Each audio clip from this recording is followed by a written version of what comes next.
Hey everyone, welcome to Wax Pack Wisdom. I'm Jake T. O'Donnell. Today is time for another scintillating edition of Trip Rips. Yes, we have 89 tops, 90 Donruss, 91 Upper Deck.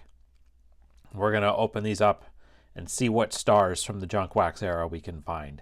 91 Upper Deck may be possibly that Michael Jordan card. We'll see. We're going to go in chronological order, and we'll start with 89 tops. We'll see the gum. We will love the gum. We will explore the gum. This one seems like it was opened, but then again, who would open and rifle through a pack of 89 of 89 tops? That's actually not bad gum, but we're not gonna go for it today. Not today, guys. Not today. All right, let's do the flip. Let's go around here. Let me move these out of the way, and we'll see what we get in this pack of 1989 tops. All right. Good old Topps Company store. Hall of Famer right off the bat, Andre Dawson. All right. We had pulled Andre Dawson out of a pack of 89 Upper Deck recently, and here we go now in a pack of 89 tops. The Hawk himself spent years with the, at least a couple of years with the Red Sox late in his career, went back to Miami, and rightfully made the Hall of Fame years later. So there you go. That's a nice pull. Good old checklist. Another Hall of Famer. The turn back the clock card for Lou Brock.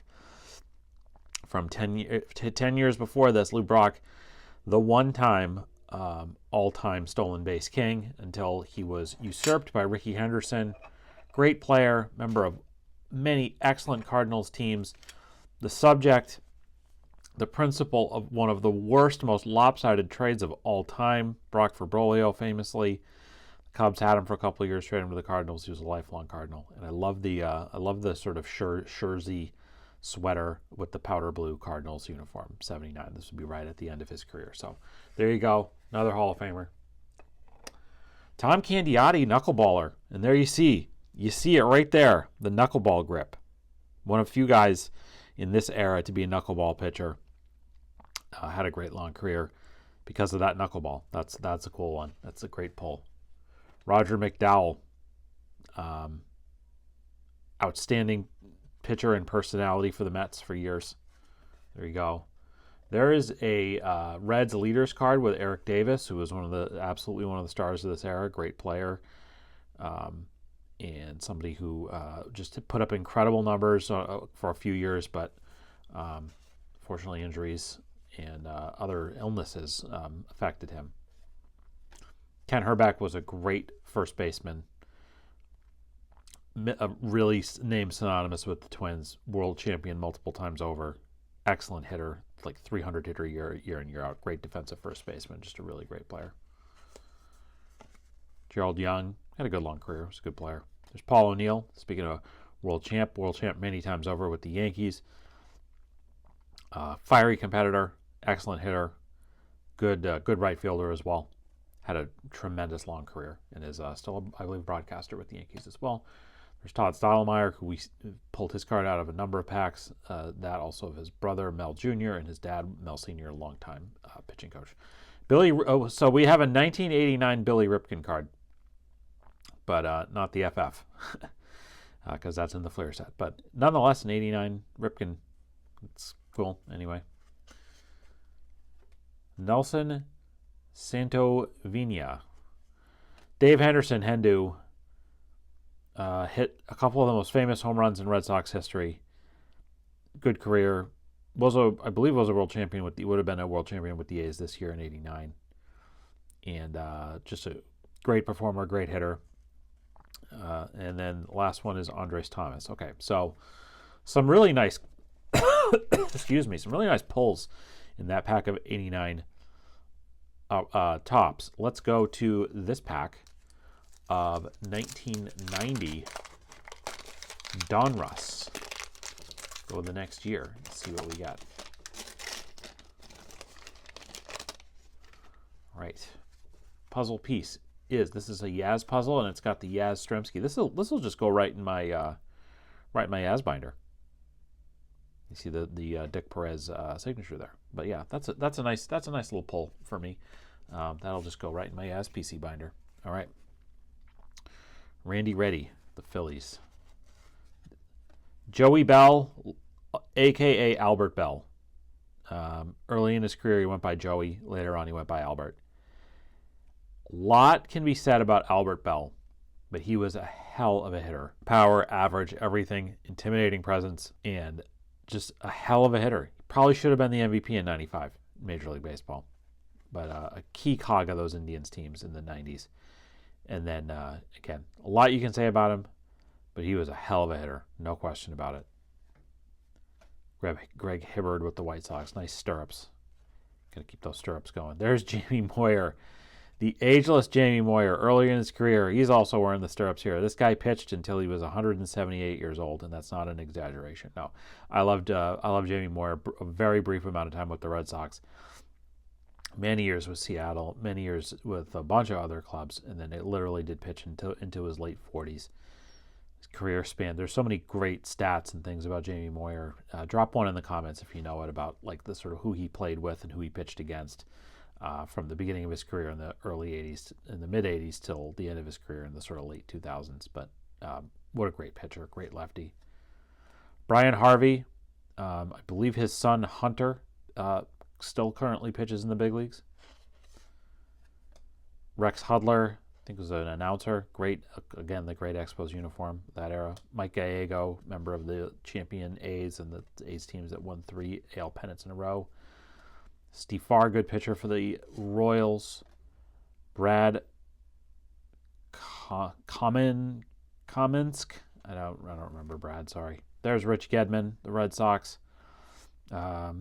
Still the hitting coach of the Worcester Red Sox. Worcester guy, great catcher, good hitter, and a sort of a key piece of those late 80s and into the early 90s Red Sox teams. And then we got another Red Sox right after him, Jody Reed.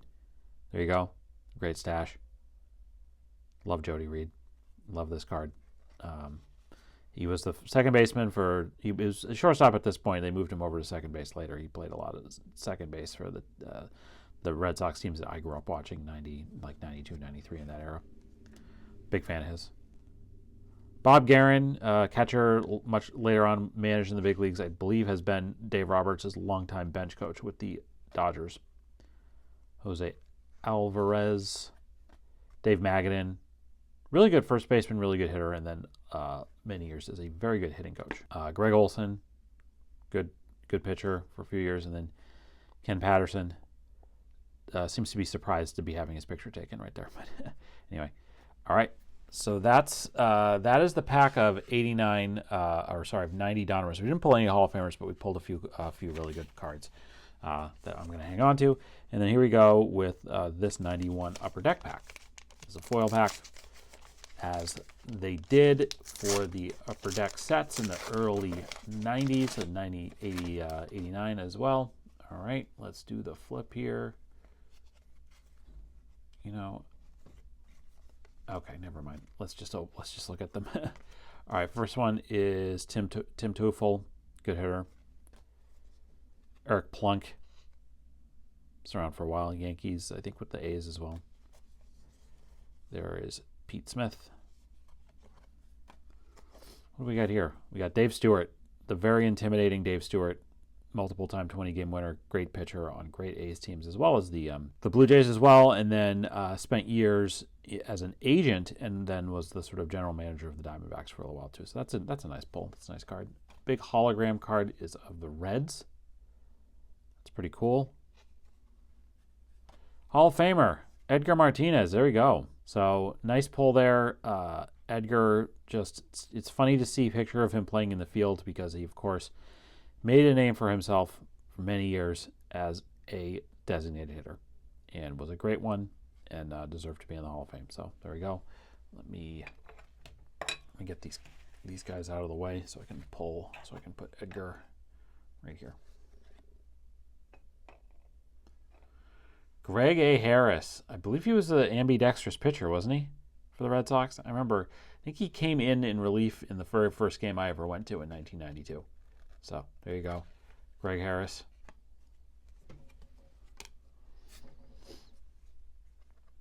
Roger Salkeld. Nope. Don't remember him. Sorry, Roger. Steve Wilson. And if you know any of these names, you know any of these guys, please let us know in the comments if you have stories about them. We'd love to hear them. Mike Witt, part of the Witt baseball family, his brother Bobby Witt pitched, and then obviously his nephew Bobby Witt Jr. is one of the best players in Major League Baseball. Tony Phillips, utility guy, infielder, outfielder, years with the A's on good teams, and a really solid hitter. Somebody I always really like to watch him play. Hector Villanueva, catcher. Steve Avery, one of the sort of forgotten guys in the rotation of the Braves and their great 90s teams, including, after Maddox, Glavine, Smoltz, like Steve Avery was kind of the number 4 guy and was a really good pitcher for a long time. There's Larry Sheets.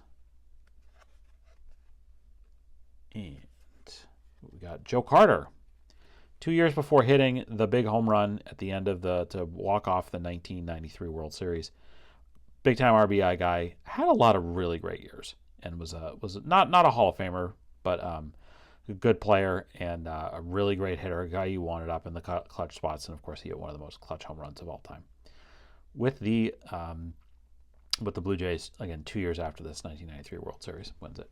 And the last card today is Jimmy Creamers. All right, so we ended up with the nice turn back the clock Lou Brock card, the Dawson and Edgar Martinez as our Hall of Famers, plus the nice Yaz puzzle piece here that I will, like I said, I'll throw that in my Yaz binder. So that's going to do it for Trip Rips. That's going to do it for this edition of Wax Pack Wisdom. Tell me what you thought of these cards. Let me know again in the comments if there's anybody that I kind of glossed over, didn't say a lot about. Please leave a comment with a story about one of those players. We'd love to hear it.